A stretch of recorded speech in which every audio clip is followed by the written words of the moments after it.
त्याही वेळेला पोलीस 1-1, 1:30, 2-2 वाजता आमच्या घरी यायचे. त्यामुळे माझा मुलगा खूप लहान होता.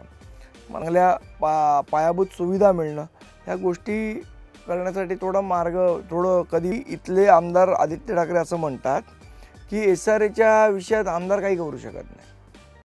नमस्कार, मी सुकेश तुमचं सर्वांचं आपल्या आम्ही वरीकरच्या चॅनलमध्ये स्वागत करतो. सध्या राज्यामध्ये निवडणुकीचे वारे वाहत आहेत. प्रत्येक राजकीय पक्षाकडून प्रचाराचं रणधुमाळी सुरू आहे. याच पार्श्वभूमीवर आज आपल्यासोबत महाराष्ट्र नवनिर्माण सेनेचे प्रवक्ते, नेते आणि आपल्या वरळी मतदारसंघाचे अधिकृत उमेदवार संदीप देशपांडे सर आपल्यासोबत आहे. आपण थेट त्यांच्याकडे जाणून घेऊया. आज एक विशेष खास बातचीत आज आपण त्यांच्यासोबत करणार आहे. त्यांचं बालपण, राजकारणातील प्रवास आणि वरळी मतदारसंघामध्ये थेट आज निवडणुकीसाठी उभे आहेत. तर चला आपण थेट त्यांच्याकडे जाऊया आणि जाणून घेऊ. सर, माझा बोलवल्याबद्दल आम्ही वरळीकरचे खूप खूप आभार. थँक्यू. माझा पहिलाच प्रश्न असा आहे की सर, तुमचं बालपण दादरमध्ये गेलं तर बालपण कसं होतं तुमचं? माझं ॲक्च्युली खरं सांगायचं तर बालपण दादरमध्ये नाही गेलं. म्हणजे मी 1ली ते 4थी शारदाश्रम विद्या मंदिरमध्ये होतो.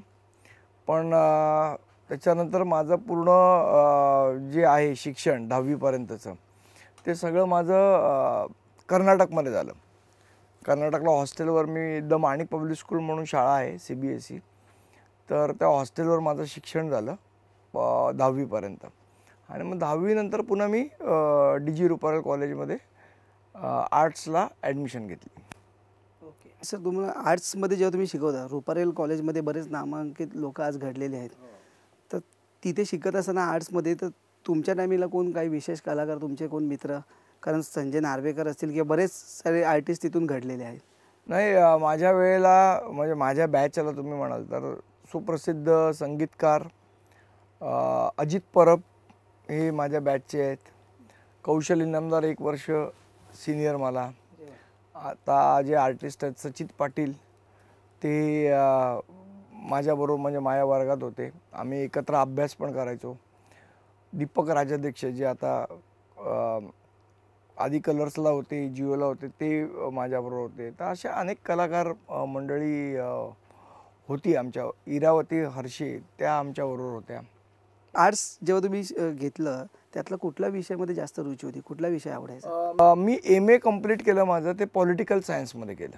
संपूर्ण राज्यशास्त्रामध्ये माझं MA कंप्लीट केलं मी, पोस्ट ग्रॅज्युएशन सगळं. आणि मग शिक्षण झाल्यानंतर राजकारणात कसा तुमचा प्रवास झाला आणि घरचा बॅकग्राऊंड राजकीय होता का? मुळात माझं शिक्षण झाल्यानंतर प्रवास नाही झाला. मी 11वीला जेव्हा रुपारेलला ॲडमिशन घेतली त्यावेळेला पहिल्यांदा मी भारतीय विद्यार्थी सेना जॉईन केली. आणि भारतीय विद्यार्थी सेना जॉईन केल्यानंतर पहिलंच त्यावेळेला कॉलेजमध्ये इलेक्शन्स होते. आज ते काय होत नाहीत कॉलेजमध्ये इलेक्शन्स, पण त्यावेळेला कॉलेजमध्ये इलेक्शन व्हायची. आणि त्यावेळेला मी पहिल्यांदा डिव्हिजनल रिप्रेझेंटेटिव्ह म्हणून 11वीला आम्ही निवडणूक लढवली. आणि निवडणूक लढवल्यानंतर ती जिंकलो पण आम्ही. आणि तेव्हापासून भारतीय विद्यार्थी सेनेचं काम करत होतो. सन्माननीय राजसाहेबांबरोबर जोडला गेलेलो.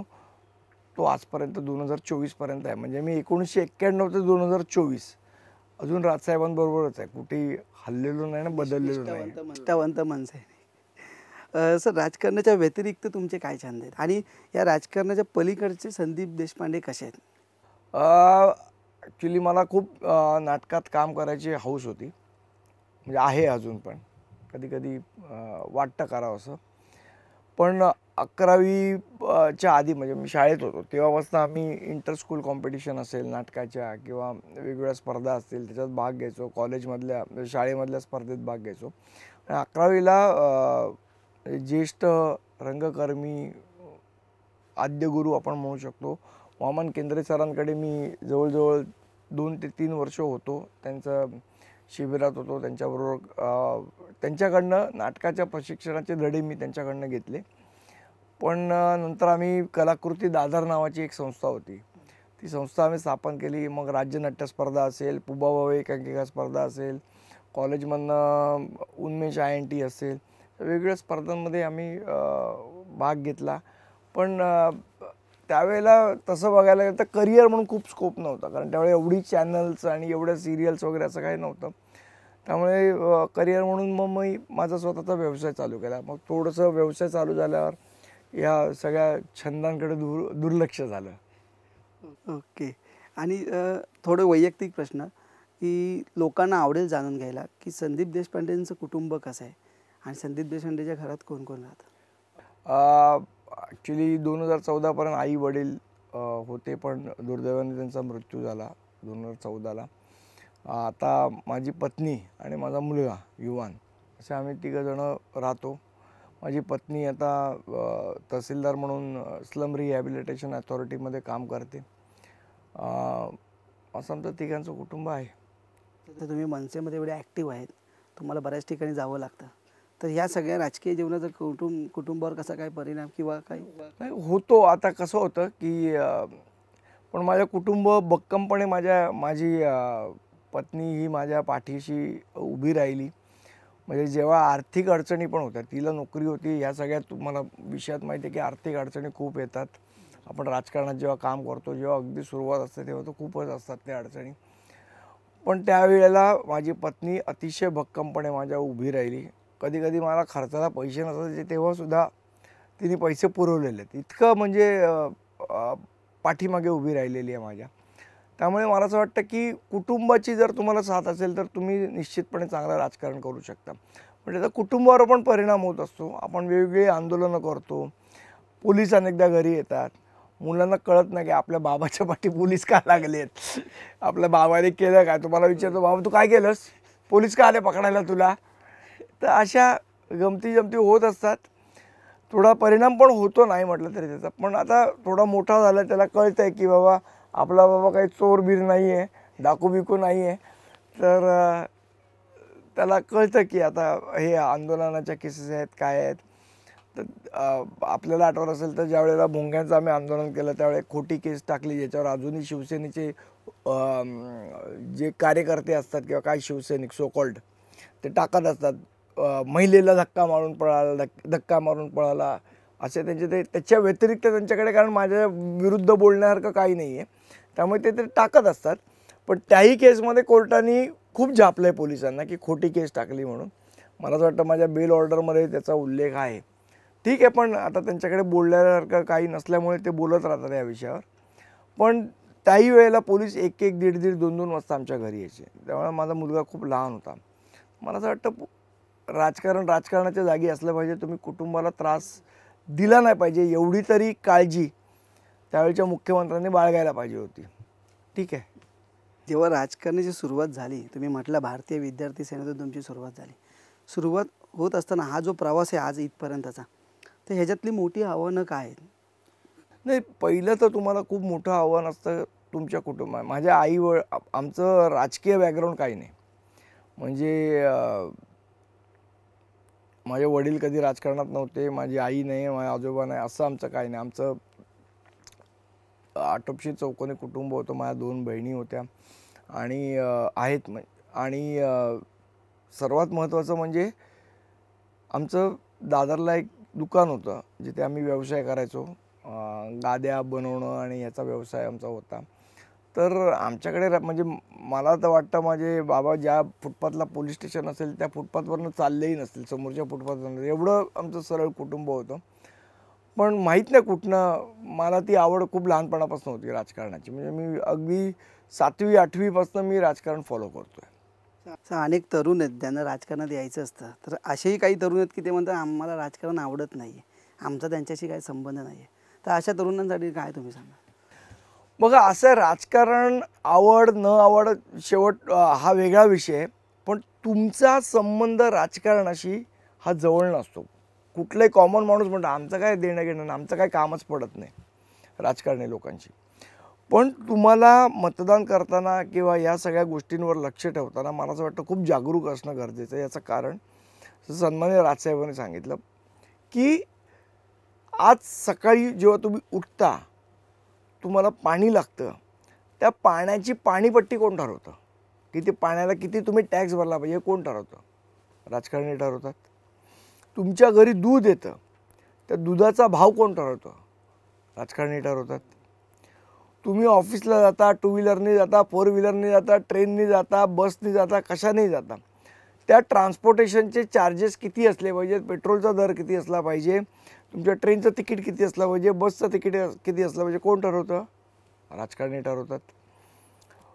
आपण रोजचं आपल्याला जेवण लागतं, कपडे लागतात, त्याच्यावरचा टॅक्स हे कोण ठरवतं? राजकारणी ठरवतात. मग मला असं वाटतं जर आपल्या आयुष्याच्या प्रत्येक भागात चं डिसिजन जर राजकारणी घेत असतील तर तो राजकारणी कोण असला पाहिजे हे तर आपल्याला ठरवायला पाहिजे. तुम्ही मतदान करत नाहीत ह्याच्यात मला असं वाटतं काही भूषवावा नाही आहे. आपण मतदान करत नाही याचं कुठेतरी शैल्य हे प्रत्येकाला असलं पाहिजे आणि त्यांनी आवर्जून मतदान केलं पाहिजे. तुम्ही कोणाला मत देता हा महत्त्वाचा विषय नाही. मला बरेच लोक सांगतात अरे आम्ही तुला मत दिलं मागच्या वेळेला ते फुकट गेलं. मला असं वाटतं ही भावना त्यांनी काढली पाहिजे मनातून. तुम्ही कोणालाही मत देताय हे मत कधीच तुमचं फुकट जात नाही. लोकशाहीमध्ये तुम्हाला अधिकार दिले तुमचं मत मांडायचा आणि हा जो लोकशाहीचा उत्सव आहे निवडणुकीच्या वेळेला त्या लोकशाहीच्या उत्सवामध्ये तुम्ही तुमचं मत मांडत असता. तुम्ही संदीपला देताय का अजून कोणाला देताय हा महत्त्वाचा विषय नाही. तुमचं मत तुम्ही मांडताय मला असं वाटतं हे महत्त्वाचं आहे आणि ते कधीच फुकट जात नाही. कारण प्रत्येकाने मत मांडलं पाहिजे आणि तो मत मांडताय त्यामुळे ते फुकट जातं असं किंवा अशी भावना मनात येणं चुकीचं आहे. आपण मत मांडतोय याचा एक स्वाभिमान असला पाहिजे असं माझं मत आहे. आणि ह्या सगळ्या राजकीय जीवनामध्ये तुम्ही स्वतःसाठी वेळ कसा देता? स्वतःसाठी देतो ना मी वेळ, असं नाही आहे. मला म्हणजे मी रात्री घरी जातो. आत्ता इलेक्शनच्या वेळेला तर नाही शक्य ते, म्हणजे गेल्या 5-6 महिन्यात शक्य नाही झालं. पण मी घरी जातो तेव्हा रात्रीच्या वेळेला 9, 9:30ला 10ला झोपायच्या आधी एखादी नेटफ्लिक्सवर पिक्चर बघायचा प्रयत्न करतो किंवा काय सिरियल असेल. नेटफ्लिक्सवर तुम्ही पिक्चर बघता? हो हो, म्हणजे मला खूप नेटफ्लिक्स असेल, ॲमेझॉन प्राईम असेल, म्हणजे अगदी काय सगळे नाही पण एखादा एपिसोड बघितला की मग झोपतो. नेटफ्लिक्सवरची एखादी आवडती वेबसिरीज किंवा मूवी कोणता? नेटफ्लिक्सवरती मला वाटतं दुर्दैवाने त्याचा नेक्स्ट सीझन आला नाही. पण लैला म्हणून एक नेटफ्लिक्सवर आपल्याला आठवत असेल तर एक सिरीज होती, खूप चांगली होती ती. आणि मी सगळ्या प्रकारचे हे बघतो, म्हणजे असं काही नाही की मी फक्त सस्पेन्स क्राईम आणि असंच वगैरे. मला सगळ्या वेगवेगळ्या प्रकारचे गोष्टी बघायला आवडतात. आणखीन एक प्रश्न की तुम्ही राजकारणात ॲक्टिव्ह आहे, तुम्ही राजकारणात काम करता, तर आत्तापर्यंतची अशी एखादी राजकीय मूवी कोणती आवडली की ज्यातली स्टोरी तुम्हाला आवडली? बऱ्याच चित्रपट येऊन गेलेत राजकारणावर, मराठी असो या हिंदी असो. तुम्हाला आवडलेला चित्रपट कोणता? एक दिवस माझा. ओके. जो तुम्ही बघितला असेल, सचिन खेडेकर आहेत त्याच्यामध्ये एका माणसाला घर द्यायचं असतं त्यांना आणि त्याला 10 वर्ष त्यावेळेला जेव्हा 10% कोट्यातनं घर द्यायचे कलाकारांना त्यावेळेचा विषय आणि त्या कलाकाराला त्याला घर द्यायचं असतं. त्याचा 10 वर्ष अर्ज पेंडिंग असतो आणि ते मुख्यमंत्री म्हणून ठरवतात की मला एका रात्रीत प्रोसिजर कंप्लीट करून त्याला घर द्यायचं. आणि मग बाकीचे अधिकारी त्याला कसे खोडे घालतात आणि मग जर राजकारण्यांची इच्छाशक्ती असेल तर आणि एका रात्रीत ती प्रोसिजर कंप्लीट होते आणि त्या कलाकाराला दुसऱ्या दिवशी सकाळी घर मिळतं. मला वाटतं खूप सुंदर आणि अतिशय वास्तवदर्शी चित्रपट आहे एक दिवस माझा. आणि जुन्या जमान्यातला म्हणाल तर सिंहासन. त्याच्यासारखी म्हणजे जब्बार पटेल साहेबांनी जो काय तो पिक्चर बनवला अप्रतिम. मला असं वाटतं आज जे काय 2019 ते 2024 झालं ते खरोखर म्हणजे ते आधीच दाखवलं जब्बार पटेलांनी त्या चित्रपटात असं म्हणायला लागेल. नुकतीच एक वेब सिरीज पण येऊन गेली होती गेल्याच काही वर्षामध्ये, आपले नेते पानसे साहेबांनीच केली होती, रान बाजार. त्याच्यात पण दाखवल्यात. तर तो वेब सिरीज पाहिली ती? हो बघितली मी. खूप सुंदर बनवले आणि अभिजित खरोखर आमचा खूप उमदा दिग्दर्शक आहे. त्यांनी मला आता त्यांची एक नवीन वेब सिरीज येते मला असं वाटतं पुरुष 2 नावाची. तर त्या वेब सिरीजमध्ये पण त्यांनी मला एक छोटा रोल ऑफर केला आणि मी तो केला आहे. तर ती आल्यावर म्हणजे अगदी काय मोठा नाही आहे, मला असं वाटतं हार्डली 1-1.5 मिनिटाचा वगैरे. म्हणजे पहिला चित्रपट तर तुमचा आहे की तुम्ही त्यात भूमिका? नाही, ते त्या पाहिजे होतं ते माझ्या खूप मागे लागले की नाही हा अतिशय आणि मला एक तुझ्यासारखाच माणूस पाहिजे, तू ये. आणि मग मी तो केला आहे त्याच्यामध्ये. सर तुम्ही नगरसेवक म्हणून होता आणि माहीममधून पण तुम्ही विधानसभेला उभं राहिला होता, आता वरईमधून उभे राहता. तर विधानसभेतील प्रश्न असतील किंवा तुम्ही आत्ता नगरसेवक असताना जे काही काम केलं आहे तर त्यावर काय सांगा? आत्तापर्यंत योगदान. खूप कामं केली. मी शिवाजी पार्क परिसराचा नगरसेवक होतो त्यावेळेला सर्वात प्रथम मुंबईतलं सर्वात पहिलं म्हणजे मला याबद्दल निश्चितपणे अभिमान आहे, राजसाहेबांच्या मार्गदर्शनाखाली, कारण राजसाहेबांचं स्वप्न होतं आम्ही शिवतीर्थावरती पहिलं रेन वॉटर हार्वेस्टिंगचा प्रोजेक्ट केला आणि वर्षाला 14 कोटी लिटर पाणी हे आम्ही सेव्ह करत होतो त्या रेन वॉटर हार्वेस्टिंग प्रोजेक्टमधनं. पण दुर्दैवाने माझी टर्म संपली आणि तो वॉर्ड महिला झाला आणि मग तिथे वेगळे नगरसेवक आले. त्यानंतर दुर्दैवाने तो प्रोजेक्ट बंद केला ह्या लोकांनी. पण अतिशय सुंदर प्रोजेक्ट होता. सेल्फी पॉईंट तुम्हाला आठवत असेल तर तो अतिशय गाजलेला होता, म्हणजे अख्ख्या मुंबईतनं लोक तो सेल्फी पॉईंट बघायला यायची तिकडे. तर बाकी वॉटर मीटर गटर तर आपण करतोच, तिथं कामं लोकांची होती. रस्त्यांसाठी विशेष मी मेहनत घेतली होती. त्यावेळेला बरेचसे दादरमधले रस्ते खूप खराब होते, त्यांची अवस्था अतिशय वाईट होती. त्यावेळेला आम्ही विविध आंदोलनं केली. मग इंजिनियरला खड्ड्यात उभं करण्यापासून ते इंजिनियरला कोंडून ठेवण्यापर्यंत ही करावी लागली. याचं कारण कसं आहे, पुन्हा एकदा सांगतो की अधिकाऱ्यांकडे खूप वर्ष आहेत, त्यांना काही फरक नाही पडत. 40 वर्ष सर्व्हिस असते त्यांची साधारणपणे, पण नगरसेवकाकडे 5च वर्ष असतात आणि त्याला त्या 5 वर्षात परफॉर्मन्स देऊन पुन्हा लोकांकडे जायचं आहे. त्यामुळे मला असं वाटतं शेवट, आणि माझं असं मानणं आहे की रिझल्ट महत्त्वाचं आहे. तुम्ही रस्ता कुठला घेताय त्याच्यापेक्षा शेवट लोकांना रिलीफ देणं, लोकांसाठी काम करणं, लोकांना चांगल्या पायाभूत सुविधा मिळणं, ह्या गोष्टी करण्यासाठी थोडं कधी बोट वाकडं करावं लागलं तर काय हरकत नाही. तुमच्या टायमिंगला जेव्हा म्हणजे जी सुरुवात झाली त्या संकल्पनेची, पावसामध्ये छत्री किंवा बटरफ्लाय लावले जायचे शिवाजी पार्कमध्ये, तर ही संकल्पना कशी सुचली?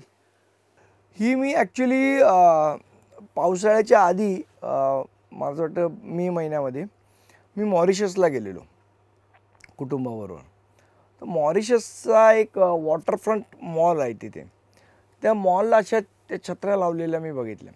मग मी तिकडचे फोटो काढले आणि इथे आल्यावर आमचे मित्र आहेत, शिवाजी पार्कलाच राहतात, सुरेश तारकर म्हणून चांगले आर्टिस्ट आहेत. ते जे स्कूल ऑफ आर्ट्सचे ते विद्यार्थी होते आणि खूप चांगले आर्टिस्ट आहेत. तर त्यांना मी दाखवलं, म्हटलं तारकर हे आपलं इथे करू शकतो का आपण. मग त्यांनी बघितलं, ते म्हणाले हो त्याला काय प्रॉब्लेम नाही. मग आम्ही गेलो क्रॉफर्ड मार्केटला, त्या छत्र्या आणल्या, त्या कशा लावायच्या, त्याची काय सिस्टीम असली पाहिजे, थोडं डिझाईन तयार केलं आणि तो हे केला आणि मग तो 3 वर्ष आम्ही तो सेल्फी पॉईंट ठेवला. तुम्हाला समाजाच्या कोणत्या क्षेत्रात काम केलेलं जास्त आवडतं? म्हणजे कुठल्या क्षेत्रामध्ये कुठल्या गोष्टीची कमी तुम्हाला काय वाटतं? समाजाच्या एखाद्या कोणत्या क्षेत्रावर जास्त लक्ष देणं गरजेचं आहे सध्याच्या आत्ता सध्या मला असं वाटतं आरोग्य क्षेत्रावर आपण लक्ष देणं खूप गरजेचं आहे. याचं कारण असं की आपण नुकताच कोरोनाचा जो पिरियड बघितला की कशा प्रकारे लोकांना त्रास झाला त्या सगळ्या गोष्टीचा, आणि आपण काही डिसिजन एवढे मूर्खासारखे घेतले की ट्रेनच बंद, बसच बंद आणि सगळं आयुष्य बंद करून मला असं वाटतं कुठल्या रोगाशी आत्तापर्यंत लढल्या गेलेलं नाही आहे. तर मला असं वाटतं ते आरोग्याच्या विषयावर खूप लक्ष देणं गरजेचं आहे. आज बऱ्याचदा काय होतं, माझ्याकडे बरेच लोक येतात की अहो आमचं हॉस्पिटलचं बिल एवढं झालं, आता आमच्याकडे भरायला पैसे नाहीत, मग आता काय करायचं. मला असं वाटतं सर्वात महत्त्वाचं आहे लोकांनी मेडिकल इन्शुरन्स काढणं खूप महत्त्वाचं आहे. कारण आज आपण कुठल्याही प्रायव्हेट हॉस्पिटलला गेलो तर तुमची बिलं 5 लाखाच्या खाली होतच नाहीत. कमीत कमी तुमचे चार्जेस ICUचे बेडची असेल किंवा याची असतील खूप आहेत. सरकारी हॉस्पिटलची दुरावस्था आहे. एक तर लिमिटेड हॉस्पिटल आहेत. मुंबईमध्ये मला असं वाटतं ब्रिटिशांनी जी बांधली हॉस्पिटल म्हणजे KM, सायन, नायर, ह्याच्यानंतर राज्य सरकारने बांधलेलं एकही हॉस्पिटल नाही आणि सगळी महापालिकेची हॉस्पिटल आहेत. त्यामुळे आरोग्याच्या प्रश्नावर खूप काम करणं आवश्यक आहे. असं सर्वात जास्ती जर करायचं असेल तर ते त्याच्यावर केलं पाहिजे असं मला वाटतं. गेले काही महिने वरळीतील मुद्द्यांकडे लक्ष देत आहेत. त्यातीलच हा एक महत्त्वाचा मुद्दा आहे पोद्दार रुग्णालय. स्थानिकांची मागणी आहे की ते अत्याधुनिक करावं, इथे अत्याधुनिक मशिनीज लावा की ICU सेंटर उभं राहावं. कारण बऱ्याच लोकांना वरळीतील लोकांना केमला जावं लागतं आणि जो LP स्टँडचा ब्रिज आहे तिथे ट्रॅफिक असल्यामुळे आज अनेक जण तिथे मृत्यू पावलेत आपल्या कारमध्ये किंवा टॅक्सीमध्ये. तर पोद्दार रुग्णालयाला घेऊन तुम्हाला काय वाटतं की तिथे काय मला असं वाटतं हे पोद्दार हॉस्पिटलमध्ये ICU तयार होणं याच्यामध्ये काही रॉकेट सायन्स नाही. आज वरळीचं आपण बघाल तर कोळीवाडा असेल किंवा काय असेल, सगळ्याच्या मध्यवर्ती पडतं ते पोद्दार हॉस्पिटल पडतं. जर एखादा सिरियस पेशंट आहे, समजा अगदी असं आपण पकडू की त्याला हार्ट अटॅक आला आणि तुम्ही नेलत त्याला पोद्दार हॉस्पिटलमध्ये, त्याची ट्रीटमेंटच होऊ शकत नाही. तुम्ही पहिले जवळचं म्हणून पोद्दार हॉस्पिटलमध्ये नेता, मग तिकडे कळतं की याची ट्रीटमेंट होऊ शकत नाही, तुम्हाला KM किंवा नायरला न्यायला पाहिजे. आणि तिकडे नेईपर्यंत तो जो गोल्डन पिरियड आहे, ज्याला आपण गोल्डन आवर म्हणतो, की त्या ह्याच्यात जर ट्रीटमेंट मिळाली तर मनुष्य वाचतो, तोच तुमचा पिरियड निघून जातो. आणि इतके वर्ष का झाला नाही, मला असं वाटतं हा प्रश्न वर्ल्ड इथल्या जनतेने, इथे ज्यांना सत्ता दिली त्यांना विचारलाच पाहिजे. मी तुम्हाला सांगतो की आम्ही पुढच्या निवडून आल्यानंतरच्या 100 दिवसाचा प्लॅन आमच्याकडे तयार आहे, की पहिले 100 दिवस काय करणार निवडून आल्यावर. त्याच्यातला सर्वात प्रायोरिटीचा पार्ट आहे पोद्दार हॉस्पिटलमध्ये ICUची उभारणी करणं, आणि ती मी करून घेईन. कुठल्याही परिस्थितीत आम्ही करून घेऊ ती. दुसरा मुद्दा पण वरळीत आहे की वरळीत सध्या पुनर्विकास प्रकल्प खूप रखडलेले आहेत. BDDचा याचा पुनर्विकास आहे, रखडलेला नाही पण बरेच तिथे लोकांच्या मागण्या आहेत. जिजामाता नगर असेल किंवा गांधीनगरचं असेल, धोबीघाट, असे अनेक प्रकल्प आहेत. त्या प्रकल्प जे तुम्ही पाहिले असेल हे मुद्दे, यावर हे का रखडले असेल किंवा हे नेमकं अडतंय कुठे, अडचण काय? माजलेले बिल्डर आणि बिल्डरांना माजवणारे राजकारणी, यामुळे अडकलेले. त्यांचे आपापसातले हितसंबंध जपण्यामुळे ही प्रोजेक्ट रखडलेली आहेत. आणि काही प्रमाणात तिथे राहणारे सुद्धा जबाबदार आहेत, कारण त्यांची आपापसात खूप भांडणं आहेत, एकत्र येत नाहीत, असे विषय आहेत. पण मुळात विषय आहे की कुठलीही, बरं ते भांडतायत का लोक बिल्डरशी, त्यांना घर नको आहे का? तर 100% आज जे त्या अवस्थेत राहत आहेत त्यांना 100% घर हवं आहे, पण त्याच्यामध्ये ट्रान्सपरन्सी नाही. आज तुम्हाला सांगतो, वरळीतली इसारे प्रकल्पातली जवळजवळ 2,500 ते 3,000 कुटुंब आहेत, ज्यांना ना भाडं मिळत आहे, प्रकल्प रखडल्यामुळे त्यांना स्वतःच्या पैशाने बाहेर राहावं लागतं आहे, त्यांचं जिथे घर होतं ते डिमॉलिश झालं आहे. आज त्या लोकांनी करायचं काय? त्या 2,500 ते 3,000 कुटुंबांनी कोणाकडे बघायचं आणि कोणाकडे जायचं? वरती इथले आमदार आदित्य ठाकरे असं म्हणतात की SRAच्या विषयात आमदार काही करू शकत नाही. आमदार काही करू शकत नाही, मग तुम्ही का झालात आमदार, जर तुम्ही या लोकांना मदत करू शकणार नाही आहात तर?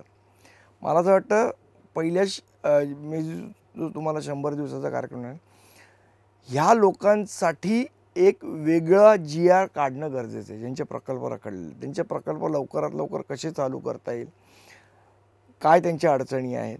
मी आपल्याला आठवत असेल, आपण विजन वरळीचा कार्यक्रम केलेला होता. त्या विजन वरळीच्या कार्यक्रमात आम्ही सांगितलेलं की एक स्पेशल SRAमध्ये कमिटी आपण स्थापन करू, की जी फक्त हे जे रखडलेले प्रकल्प आहेत, काय त्याच्या अडचणी आहेत ते समजून घेऊ, त्याच्यावर तात्काळ निकाल घेऊ. कारण हिअरिंग पण 1-1 वर्ष, 2-2 वर्ष, 3-3 वर्ष चालतं, त्यामुळे तिथेही त्यांना लवकर न्याय मिळत नाही. आणि कालबद्ध पद्धतीने, म्हणजे 30 दिवसात तुमचा निर्णय आलाच पाहिजे त्याच्यावर, अशा पद्धतीचं ट्रिब्युनल फॉर्म करायला आपण बाध्य करू SRAला. बाकी जे माजलेले बिल्डर आहेत ते ऐकले, हात जोडून त्यांना विनंती करू, ऐकले तर ठीक, हात जोडलेले असतील, नाही ऐकले तर आमचे हात सुटलेले असतील, मग ते आहेत आणि आम्ही आहेत. जर नाही लोकांचं भलं केलं तो चोप देऊ त्यांना, पण कामं करायला लावू, एवढं नक्की. वरळीमध्येच रोजगार पण खूप आहे, लोकांना गरज आहे, बेरोजगारी आहे. आणि वरळीत एक कॉर्पोरेट हब आहे मोठ्या प्रमाणात, वरळी लोअर परळ आपल्या मतदारसंघामध्ये. तर तिथल्या अनेक तरुणांची मागणी आहे की आमच्या स्थानिकांना या कॉर्पोरेट हबमध्ये नोकऱ्या मिळाव्यात. तर या गोष्टीला तुम्ही कसं बघता? निश्चित मिळायला पाहिजे, त्यात काय चुकीचं आहे मागणी? मला असं वाटतं आत्तापर्यंत का मिळाल्या नाहीत याची कारणं जर आपण बघितली तर इथले जे कोण सोकॉल्ड लोकप्रतिनिधी आहेत त्यांचे कोण कोण नातेवाईक तिथे त्या हबमध्ये फिरत असतात, सगळ्या लोकांशी काय त्यांचं साटलोटं आहे, काय त्यांचे रिलेशन्स आहेत, आणि त्यामुळे तिकडनं फंडिंग होतं. आणि मग आपल्याला फंडिंग झालं तर कोणाला नोकरी लागेल किंवा नाही लागेल, आपल्याला काय काय देणं घेणं? मला असं वाटतं ह्यामुळे ते होत नाही. नाही तर कुठल्या कॉर्पोरेट ऑफिसमध्ये मला सांगा हिंमत आहे की स्थानिकांना आम्ही घेणार नाही म्हणायची? आणि काय असं मोठं क्वालिफिकेशन लागतं तिथे? आणि आज वरळीतले आमचे सगळे तरुण मित्र क्वालिफाईड आहेत. तुमचं क्वालिफिकेशन तुम्ही सांगा, आम्ही तुम्हाला मुलं देऊ. मला असं वाटतं हा मुद्दा प्रायोरिटीने घ्यावा लागेल. तुम्ही जागा वरळीची वापरणार, वीज वरळीची वापरणार, पाणी वरळीचं वापरणार, इन्फ्रास्ट्रक्चर वरळीचं वापरणार आणि वरळीतल्या लोकांना नोकऱ्या देणार नाही, असं नाही होऊ शकत. जर आमच्या सगळ्यात साधन सुविधा तुम्ही वापरणार असाल तर तुम्हाला आम्हाला नोकरी द्यावीच लागेल. कशी देत नाही बघू आपण. नोकरी द्या नाही तर ऑफिस बंद करा, हे दोनच पर्याय आहेत त्यांच्याकडे. त्यातला कुठला निवडायचा ते त्यांनी ठरवावं. की नोकरी देणं स्वस्त आहे का स्वतःची लावलेली काच स्वस्त आहे, ह्याचा विचार त्यांनी करायचा. म्हणजे 23 नोव्हेंबर नंतर जर तुमचा विजय झाला तर वरळीत खळखट्याक होईल हे आपण समजू. जर नाही ऐकले तर. नाही ऐकले पण मला वाटत नाही एवढी हिंमत आहे नाही ऐकण्याची. ऐकतील. खळखट्याकवरून आठवलं की तुम्ही आक्रमक नेते म्हणून मनसेचे आधीच प्रचलित आहात. खळखट्याक नाव काय, कसं सुचलं? नाही आमचं नाही रे. मला असं वाटतं त्याचा किस्सा असा आहे.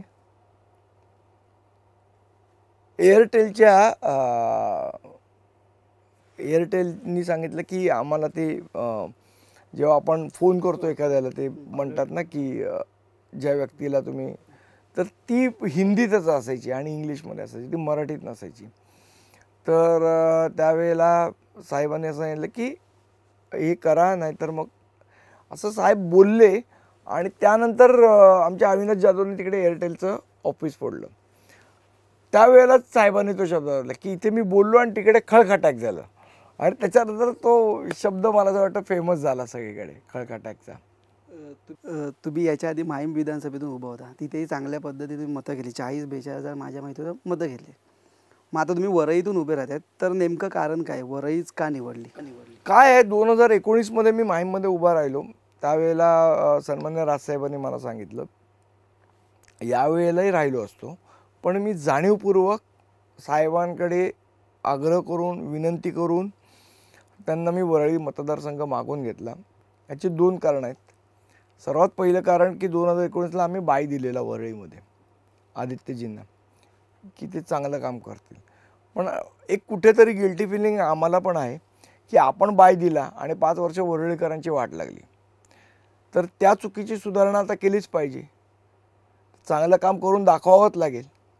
त्यांची जी दैनावस्था झाली या 5 वर्षात या माणसामुळे, तर मला असं वाटतं आम्हाला निश्चितपणे ती सुधारणा करावी लागेल आणि वरळीकरांना दाखवावं लागेल की खरोखर 5 वर्षात चांगलं काम होऊ शकतं. याच्यासाठी मागून घेतला नंबर 1. नंबर 2 की मनसे हा संपलेला पक्ष असं काही लोकांचं मत होतं. कोण संपलं आहे, कोण जिवंत आहे, मला असं वाटतं 2024ला 23 नोव्हेंबरला कळेल.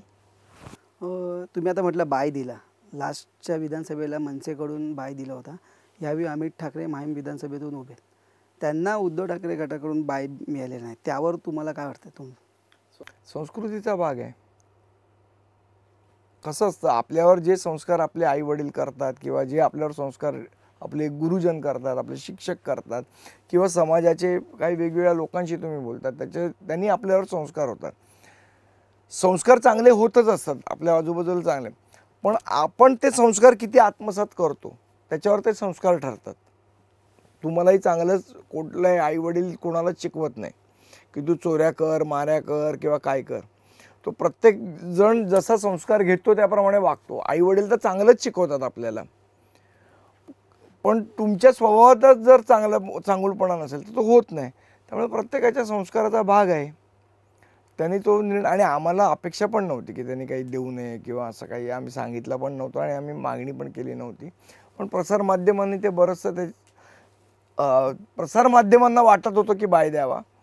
बाकी आम्हाला आशा पण नव्हती आणि अपेक्षा पण नव्हती.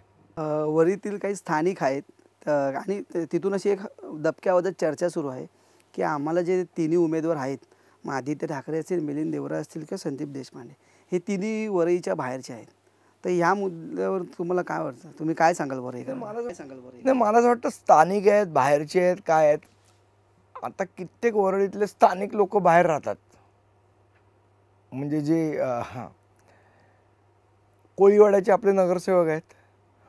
ज्या वेळेला कोरोनाचा काळ आला त्यांनी कोळीवाड्यात राहणं अपेक्षित होतं, पण ते कोळीवाड्यात राहिले नाहीत. स्थानिक असून ते कोळीवाड्यात नाही राहिले, ते शिवाजी पार्कला राहिले करोना होऊ नये म्हणून. मग स्थानिक लोक जर बाहेर जाऊन राहणार असेल तुमच्या संकटाच्या काळात, तर त्या स्थानिक असण्याला काय अर्थ आहे? त्यापेक्षा जरी त्या मतदारसंघाच्या बाजूला राहणारा उमेदवार असेल, पण तुमच्या संकटाच्या काळात जर तो पोचत असेल आणि स्थानिक पळून जात असतील, तर मला असं वाटतं लोकांनी याचा निर्णय घेतला पाहिजे की आपल्याला कोण पाहिजे. स्थानिक कशाला म्हणायचं? जो संकटाच्या काळात आपल्याबरोबर उभा राहतो तो स्थानिक ना, का पळून जातो तो स्थानिक? हे सगळे पळून जाणारे आहेत. संकटाच्या काळात, आनंदाच्या काळात, दुःखात, सुखदुःखाच्या काळात उभं राहणारे आम्हीच आहोत. त्यामुळे आम्ही स्थानिकच आहोत. ही निवडणूक कशी बघताय? संपूर्ण महाराष्ट्राचं लक्ष आहे वरी मतदारसंघाकडे, कारण आदित्य ठाकरे तिथे आहेत आणि समोरचे जे 2 उमेदवार आहेत ते पण तुल्यबळ आहेत, मिलिंद देवरा. तर तुम्हाला काय वाटतं ही निवडणूक किती आव्हानात्मक? काय निश्चित मला असं वाटतं ही लढाई 2 युवराज ज्यांच्याकडे प्रचंड साधन, समृद्धी, सुविधा आहेत आणि एका बाजूला माझ्यासारखा मध्यमवर्गीय कार्यकर्ता जो तळागाळातनं वर आलेला आहे. आम्हाला आमचे काय राजकीय बॅकग्राऊंड नव्हते, आमचे वडील काही मिनिस्टर नव्हते, मुख्यमंत्री नव्हते, काहीच नव्हते. आम्ही साध्या मध्यमवर्गीय घरातून आलो आहे. त्यामुळे ही लढाई निश्चितपणे त्यांच्याकडे जेवढी साधन समृद्धी आहे, रिसोर्सेस ज्याला आपण म्हणतो ते आहे, तेवढ्या माझ्याकडे नाही आहेत. पण माझ्याकडे काम करण्याची जिद्द आहे, उमेद आहे. मी लोकांना 24 तास अवेलेबल आहे आणि मला असं वाटतं हेच बघून जनता मत देईल. तुमच्याकडे कितीही संपत्ती असेल, कितीही साधनं असतील, कितीही तुम्ही गडगंज श्रीमंत असाल, तरी शेवट लोकांना पाहिजे की आपल्याला अवेलेबल कोण होऊ शकतो, आपल्या सुखदुःखाच्या काळात, आपल्या संकटाच्या काळात कोण आपल्याबरोबर राहू शकतो. मला असं वाटतं ते बघूनच जनता मतं देईल. त्यामुळे मला जिंकण्याचा पूर्ण आत्मविश्वास आहे. मागील एका मुलाखतीत राज ठाकरेंनी सांगितलं की महायुतीची सत्ता येईल आणि सत्तेत आमचा सहभाग असेल. तर निवडणुकीच्या निकालानंतर काय तुम्ही महायुतीसोबत नक्की जाणार की महाविकास आघाडीच? मला असं वाटतं की सन्मान्य राजसाहेबांनी त्याचंही उत्तर दिलं की भाजपचा मुख्यमंत्री होईल आणि तो आमच्या पाठिंब्याने होईल. मला असं वाटतं साहेबांचं भवितव्य जनरली खोटं ठरत नाही, तर ते खरं ठरेल. तुमच्या राजकीय जीवनात प्रेरणादायी नेता कोणता? राजसाहेब ठाकरे. त्यांच्या व्यतिरिक्त अजून दुसरं? त्यांच्या व्यतिरिक्त मला असं वाटतं की तसं तर मी विचार नाही केला, पण मला नितीन गडकरी खूप आवडतात. म्हणजे ते ज्या पद्धतीने राजकारण करतात किंवा त्यांचा एकूण अभ्यास, त्यांचं बोलणं, सगळ्या गोष्टींमध्ये कल्पकता, एक्सपेरिमेंट्स ते जे करतात, मला ते खूप आवडतात. तरुणांना तुम्ही काय सल्ला द्याल राजकारणाबद्दल? मला वाटतं राजकारण यायचं असेल तर तुमच्याकडे सर्वात महत्त्वाची गोष्ट 3 गोष्टी लागतात. सर्वात महत्त्वाच्या पेशन्स आणि पेशन्स. या 3 गोष्टी तुम्हाला पाहिजेत. पेशन्सशिवाय राजकारण होऊ शकत नाही. मला असं वाटतं आज जे काय चाललं आहे ते पेशन्स नसलेल्या लोकांचे खेळ चाललेले आहेत. आज तुम्ही एका विचारधारेच्या बरोबर आहात आणि असं तुम्हाला वाटलं की नाही बाबा ही विचारधारा अजून लोकांना पटलेली नाही, मग लोक दुसऱ्यांना कोणाला तरी निवडून देतात. तर मला वाटतं लगेच लोक ती विचारधारा आपली स्वतःची बदलतात, त्या पक्षात जातात आणि तिकडे आपण निवडून कसे होऊ एवढाच विचार करतात. पण हे राजकारण नाही आहे. राजकारण आहे तुमची विचारधारा.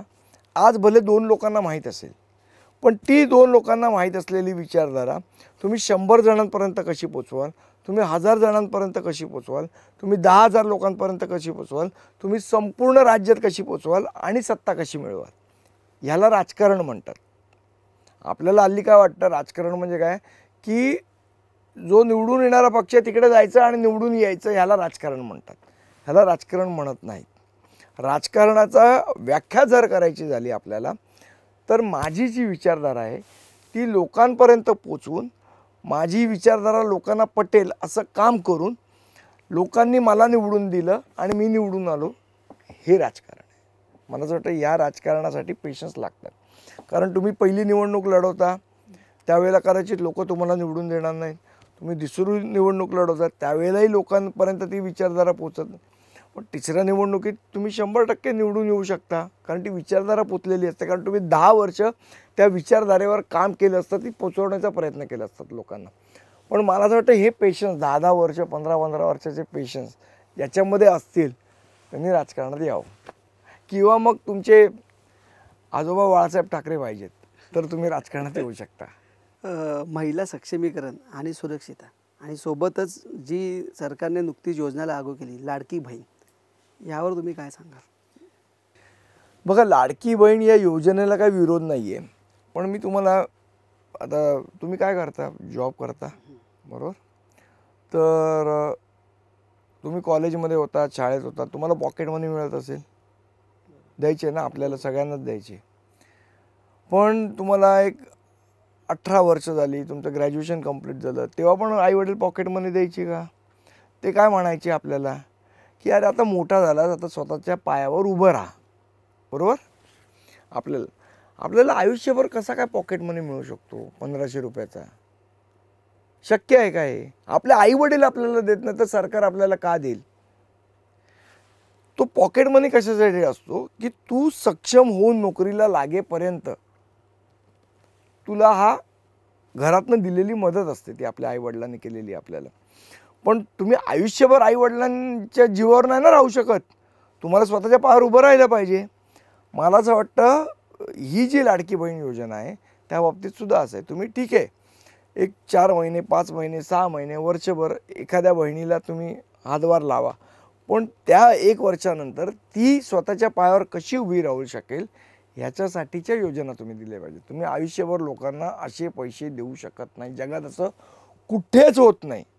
एक उदाहरण दाखवा की जगात एक देश की ज्याने आयुष्यभर लोकांना पैसे वाटले, शक्यच नाही, ते पॉसिबलच नाही. तर मला वाटतं लोकांनी पण याचा विचार केला पाहिजे की आपल्याला जे पैसे मिळतात 1500 रुपये, ह्याच्यातनं मी उभा कसा राहील, हा विचार तुम्ही लोकांच्या मनात रुजवला पाहिजे. मला 1500 रुपये आयुष्यभर मिळणार तर मी कशाला काम करू मग? म्हणजे 3-4 ज्या योजना आहेत की कोणाला 6000 रुपये, लाडका भाऊ काय ते केलं त्याला 6000, काम करायची गरजच नाही ना माणसाला. असं सरकारने लोकांना चालायला शिकवलं पाहिजे, हातात कुबड्या घ्यायला नाही. हे माझं वैयक्तिक मत आहे, माझ्या पक्षाची भूमिकाचं माझं म्हणणं नाही. पण मला असं वाटतं की या गोष्टीवर सरकार म्हणून विचार केला पाहिजे. ठीक आहे, म्हणजे ठराविक काळासाठी तुम्ही रक्कम देताय, त्याला काही विरोध असायचं कारण नाही, तो असूही नाही. पण ती आयुष्यभर नाही तुम्ही देऊ शकत. आयुष्यात तुम्हाला लोकांना उभं करावंच लागेल पायावर. तुम्ही मगाशी सांगितलं की विजय जर माझा झाला तर 100 दिवसाचा प्लॅन तयार आहे.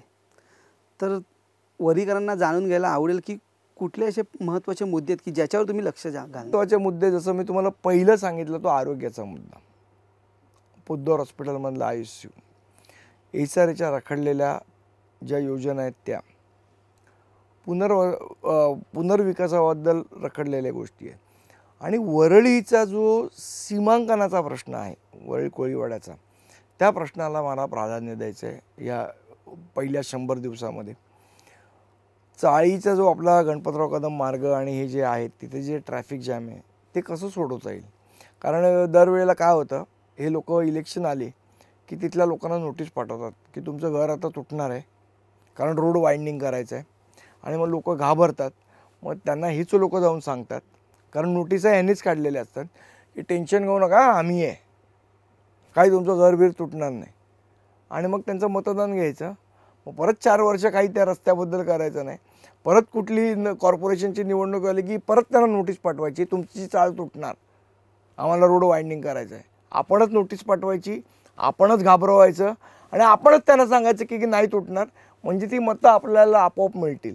असे यांचे खेळ आहेत, पण ते आता लोकांना कळलेले आहेत आणि लोक निश्चितपणे त्याचं या खेळांची उत्तरं जी आहेत ना ती या 20 तारखेला देतील. वरळीतील काही मतदारांचं असंही म्हणणं आहे की आम्हाला आमचे जे विद्यमान आमदार आहेत ते आत्ता पण कधी भेटले नाहीत बऱ्याचदा. तर तुमची वेळ कशी असेल, जर तुम्ही विजयी झाला तर तुम्ही वरीकरांना कशी भेट द्या? मी शाखेत असणार, म्हणजे फिरणार.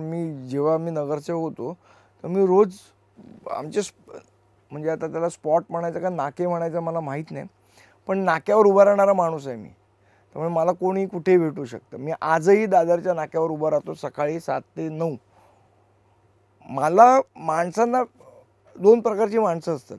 एक ज्याला आपण माणूस घाणा म्हणतो आणि एक माणसामध्ये रमणारा माणूस असतो.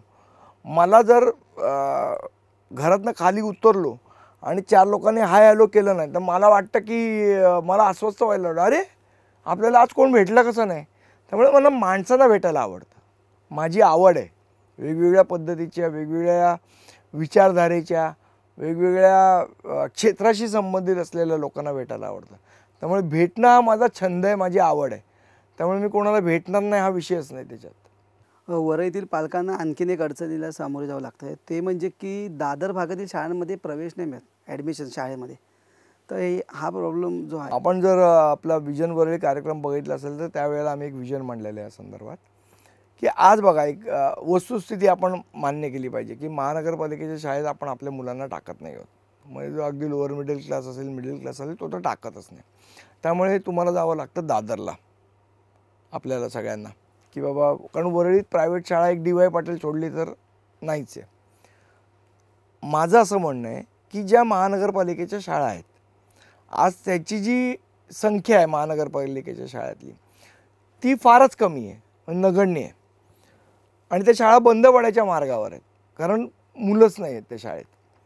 तर माझं असं त्याच्यामध्ये आहे की आज अनेक चांगल्या उत्तम शाळा बाहेर आहेत. बालमून असेल, साने गुरुजी विद्या मंदिर असेल, किंवा तुमची किंग जॉर्ज असेल, किंवा अगदी पार्ले टिळक असेल, किंवा होली क्रॉस आहे, या अशा ज्या शाळा आहेत या महानगरपालिकेच्या शाळा आपण फ्रँचायझी पद्धतीने त्यांना देऊ की बाबा वालमोनची एक ब्रँच वरळीत महानगरपालिकेची जागा देऊ. आपले लोक फी तिथेही जाऊन भरतात ना, तीच फी वरळीत भरायला काय प्रॉब्लेम आहे. म्हणजे आमच्या मुलांना उठून वरळीतनं दादरला जायची गरज नाही. त्यांना जर अशा पद्धतीच्या 3-4 शाळांना जर आपण इथे आणलं तर वरळीकरांना कशाला बाहेर जावं लागेल.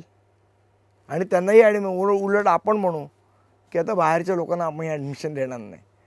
या पद्धतीचं प्लॅनिंग आपण करू. स्थानिक व्यावसायिक आहेत वरळीतील, छोटे मोठे व्यापारी, तुम्ही देखील व्यवसाय केला आहे, त्यांच्यासाठी कसं प्राधान्य द्याल. मला वाटतं स्थानिक लोकांना अशा ह्याच्यात 2 महत्त्वाचे विषय आहेत स्थानिक लोकांचे जे मी त्यांच्याशी चर्चा केली. तर एक तर फेरीवाल्यांचा सुद्धा प्रश्न आहे की अनेक वेळेला त्यांची दुकानं झाकली जातात. आणि मुळात असं आहे की सध्या मॉल्स एवढे झाले आहेत, नंतर ऑनलाईन शॉपिंग वाढलं आहे, तर स्थानिक रिटेलर्सकडे मला असं वाटतं लोक खरेदी पण करत नाही, त्यांचा व्यवसाय पण तेवढा कमी झाला आहे. त्याच्यामध्ये खूप गोष्टी करता येतात. शॉपिंग फेस्टिवलसारख्या गोष्टी आम्ही जेव्हा दादरला होतो त्यावेळेला आम्ही तो प्रयोग केलेला की एक shopping festival, Dadar shopping festival केलेलं. म्हणजे बाहेरच्या लोकांनी येऊन रिटेल दुकानात खरेदी, मग त्याला काहीतरी प्राईस म्हणजे कुपन्स त्यांना दिलेली, त्याच्यात त्यांना डिस्काउंट मिळत होतं. आणि मग तुम्ही एवढ्याची खरेदी केली तर त्यांना आपण गिफ्ट वाउचर्स द्यायचो, त्याच्यावर लॉटरी काढायचो आणि मग बाईक प्राईस ठेवलेली. तुम्हाला अनेक गोष्टी करता येतात त्याच्यासाठी. मागेच कोविड भाषण झालं, सभा झाली साहेबांची, तेव्हा साहेबांनी एक मोठी घोषणा केली की सत्तेवर आलो तर 48 तासात भोंगे हटवले जातील. यावर काय सांगाल. निश्चितपणे जर साहेब बोललेत तर ते करणार. फक्त सत्तेत आणा त्यांना, एवढंच मी सगळ्यांना आव्हान करीन. राजसाहेब सत्तेत आले तर नुसतं भोंग हटवण्याचा विषय नाही, बरेच गोष्टी मार्गी लागतील. आज आमची सत्ता नसताना, काही नसताना आज वरळीतल्या BDD चाळीचा प्रश्न असेल. शेवट एवढे दिवस 3 आमदार असून एकही आमदारामध्ये हिंमत नव्हती मुख्यमंत्र्यांकडे घेऊन जायची, किंवा स्वतः मुख्यमंत्री असतानाही भेटले नाहीत उद्धव ठाकरे त्यांना. त्या लोकांचं रिप्रेझेंटेशन जर कोण घेऊन गेलं तर राजसाहेब ठाकरे घेऊन गेले. आज जिजामाताचा SRAचा प्रकल्प होता, आज त्या लोकांना, किंवा प्रेमनगर, सिद्धार्थनगर, किंवा साईबाबा नगर 7 रस्त्याचं, ते लोक त्रस्त झालेले या सगळ्या गोष्टींना. त्या लोकांच्या गोष्टींसाठी त्यांचं भाडं चकलेलं होतं. त्यांच्या ज्या बिल्डिंग बनवून गेल्या त्याच्यात लिकेज, लिफ्ट चालू नाही, या सगळ्या गोष्टींच्या शेवट समस्यांचं उत्तर हे राजसाहेबांनी केलं ना. जेव्हा मी ह्या सगळ्या लोकांना घेऊन गेलो राजसाहेबांकडे, तेवढं साहेबांनी मुख्यमंत्र्यांशी बोलून, SRAच्या CEOशी बोलून, आज इतिहासामध्ये पहिल्यांदा महाराष्ट्र नवनिर्माण सेनेच्या आग्रहावरनं CEO SRA यांनी साईटवर येऊन व्हिजिट केली त्या साईबाबा नगरमध्ये. मग आम्ही सत्तेत नसताना जर एवढ्या गोष्टी करू शकतो तर सत्तेत आल्यावर काय करू याचा फक्त विचार लोकांनी करावा आणि आम्हाला निवडून द्यावं. मला आज संदीप देशपांडेंनी वेळ दिला, आपण त्यांच्याशी खास बातचीत केली. लवकरच असे वेगवेगळ्या पाहुण्यांसोबत आपण तुम्हाला पुन्हा दिसूच. तुर्तास थांबतो. आपल्या यूट्यूब चॅनलला, फेसबुक पेजला आणि इंस्टाग्रामला नक्की फॉलो करा. धन्यवाद.